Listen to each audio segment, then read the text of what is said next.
Yan mga boss, done installation, Android unit for Nissan NB350 with front camera yan mga bossing. And then, reverse camera. Yan mga boss. Then, nakabuilt in sa kanya na apps ay yan pala boss yung mga ano niya, yung specs. 2GB RAM, then 33GB ROM, and Android 13. Then, built-in CarPlay, Android Auto.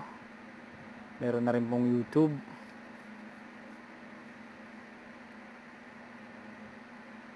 And offline navigation. Kahit wala pa kayong internet.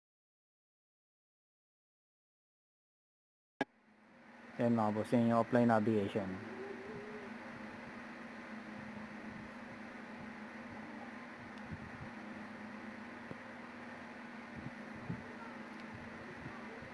Yan mga boss, smooth. Thank you po mga boss sa pag-avail.